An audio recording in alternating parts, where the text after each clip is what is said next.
पुतला जलाया है, मीटिंग की है। बाबा साहब के दरबार में जिस संविधान की धज्जियां उड़ाई गई, अभी 3 दिन पहले जो HCF की भर्ती हुई, उससे पहले मनोहर लाल खट्टर और नरेंद्र मोदी जी संविधान के अनुरूप जातिगत जनगणना करानी थी कि सुप्रीम कोर्ट में कह के आए मैं जातिगत जनगणना नहीं करा सकता, और यहाँ पर मनोहर लाल खट्टर ने कहा कि मैं जातिगत जनगणना नहीं कराऊंगा, और इसीलिए नहीं कराऊंगा क्योंकि यहाँ पर 61 अभ्यर्थी चयनित हुए HCS के लिए, उसमें 51 लोग जनरल कैटेगरी से भर्ती हुए और बैकवर्ड क्लास के सिर्फ 4 हैं, शेड्यूल कास्ट के 6 हैं, जबकि 23 और 27 50% रिजर्वेशन के हिसाब से 31 पद SC ST OBC में आने चाहिए। लेकिन वो इसीलिए नहीं कराना चाहते जातिगत जनगणना क्योंकि उनको पता लग गया है कि ये लोग जागरूक हो रहे हैं और अपने हकों के लिए आवाज़ उठाएंगे। आज सारे पद खाली पड़े हैं बैकवर्ड और शेड्यूल कास्ट के, लाखों पदों में हमारे लोगों को इक्का दुक्का जो उनकी कोई चमचागिरी कर लेता है या पैसे ले दे करके भर्ती कर देता है, वो कोई इक्का दुक्का, अन्यथा पूरा बैकवर्ड और शेड्यूल कास्ट समाज पता नहीं कौन सा फार्मूला बरता, ना रिजर्वेशन 27 का ध्यान दिया गया ना 23 का। इसलिए आज बाबा साहब के दरबार में हम सब यहाँ पर इकट्ठे हुए, लोकतंत्र सुरक्षा पार्टी और भारतीय मेरा वर्ग पार्टी, हम दोनों ने मिलकर के आज का ये जो प्रोग्राम और भविष्य में चुनाव लड़ने का एक गठबंधन बनाया है। ये इस गठबंधन में 2-3 पार्टियां ऑलरेडी पहले हमारे साथ जुड़ी हुई हैं, क्योंकि भारत मुक्ति मोर्चा के वामन मेश्राम वामसेफ वाले भी और बहुत सारे जो हमारे गुर्जर समाज के भारतीय जनराज पार्टी और 2-3 पार्टियां हमारे साथ पहले लगी हुई हैं। ये एक थर्ड फ्रंट बनने जा रहा है और 2024 के लोकसभा विधानसभा चुनाव को लड़ करके इनको औकात दिखाएगा जो हमारे लोगों को ये समझ ही नहीं रहे। जबकि आज SC ST OBC जागरूक हो रहा है और बाबा साहब के द्वारा लिखा हुआ संविधान जिसको मनुवादियों ने धराशायी कर दिया, यहाँ पर मंदिर बनाने की परंपरा तो चल रही है, यहाँ संविधान के अनुरूप स्कूल कॉलेज यूनिवर्सिटियाँ बनाने का प्रोविजन नहीं है। बताइए कौन से राम मंदिरों से हमें मिलेगा? हमें तो अगर मिलेगा तो अधिकार संविधान से मिलेगा। संविधान ही हमारे हकों के लिए आर्टिकल 340 और 341-42 उसमें साफ लिखा हुआ है कि जिसकी जैसी संख्या भारी वैसी उसकी हिस्सेदारी।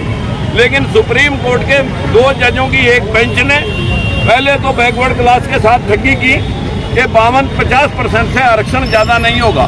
जब अब 10% EWS का आरक्षण करना था तो 5 मिनट में पास हो जाता है, तब वो 50% की सीमा उन्हें दिखाई नहीं देती।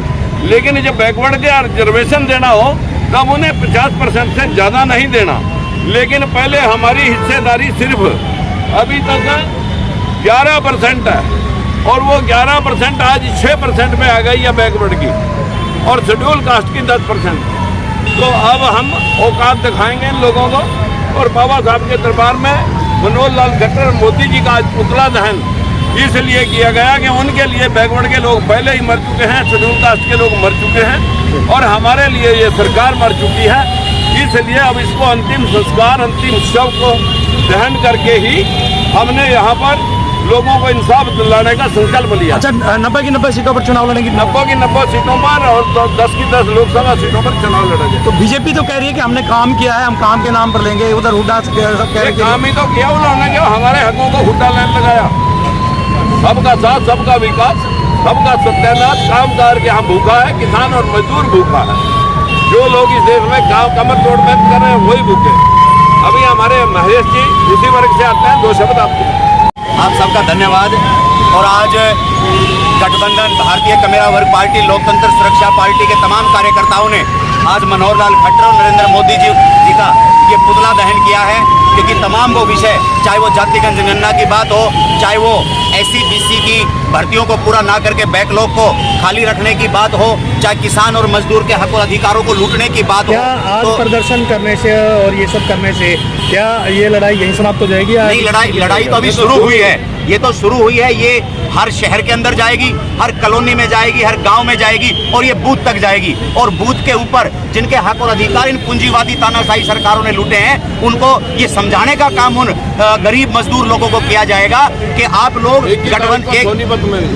ये अलग अलग जिलों में चलेगा, पानीपत के अंदर तो अलग अलग जिलों में चलेगा और ये बात रुकने वाली नहीं है। ये इन लोगों को, इन पूंजीवादी और इन SC BC और कमेरा वर्ग के विरोधी सरकारों को यहाँ से हटा करके और गठबंधन की सरकार बनेगी। समान विचारधारा के लोग और इस गठबंधन के अंदर आएंगे तो आप लोगों को समय समय पर ये मजबूती की।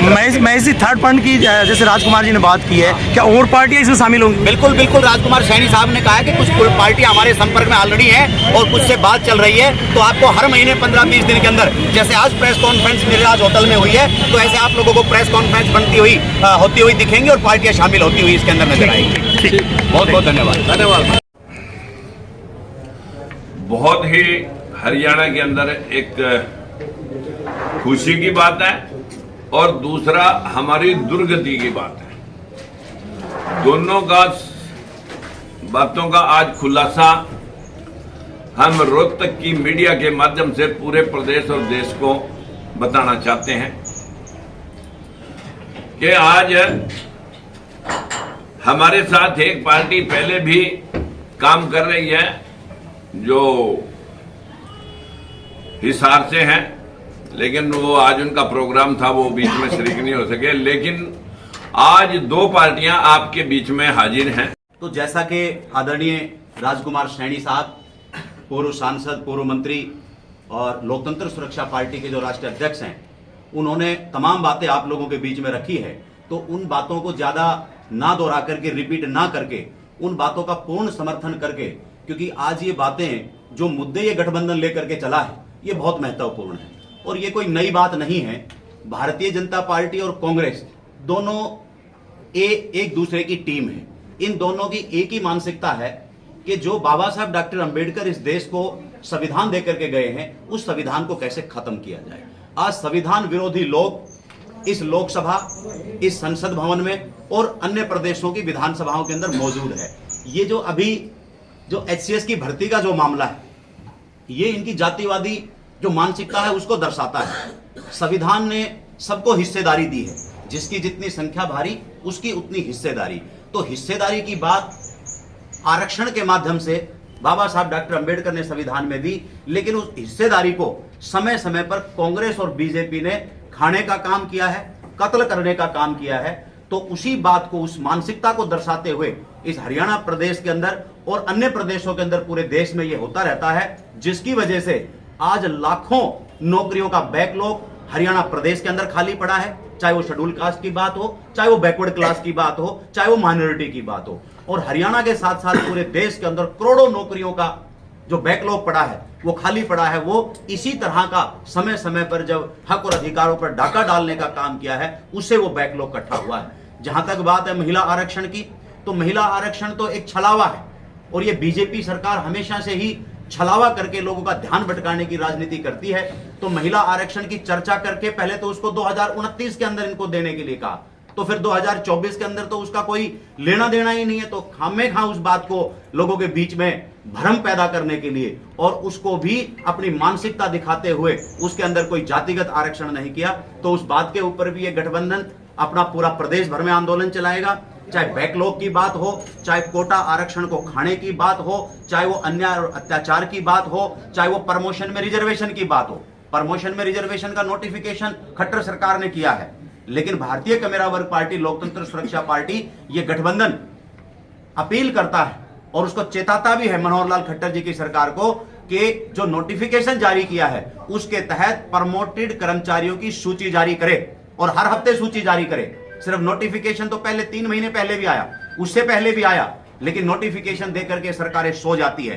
तो जैसा सैनी साहब ने कहा कि सरकारें जिनके लिए SC, BC और माइनॉरिटी मर चुका है, तो उनके लिए अब ये सरकारें मर चुकी है और आने वाले समय के अंदर ये आंदोलन उग्र रूप लेगा और आंदोलन उग्र रूप लेकर के और जो समान विचारधारा की जो पार्टियां हैं उनको इस गठबंधन के अंदर और शामिल किया जाएगा और शामिल करके बड़ी मजबूती से बीजेपी, कांग्रेस, इंडिया, एनडीए जो ये ठगों का जो गठबंधन बन रहा है इसका अंत किया जाएगा और ये गठबंधन आने वाले समय में सरकार बनाएगा। जब सरकार बनेगी तो बीजेपी, कांग्रेस की जो तानाशाही, पूंजीवादी और जो गरीब मजदूर की विरोधी जो नीति है उसको समाप्त किया जाएगा, उसका अंत यह गठबंधन करेगा।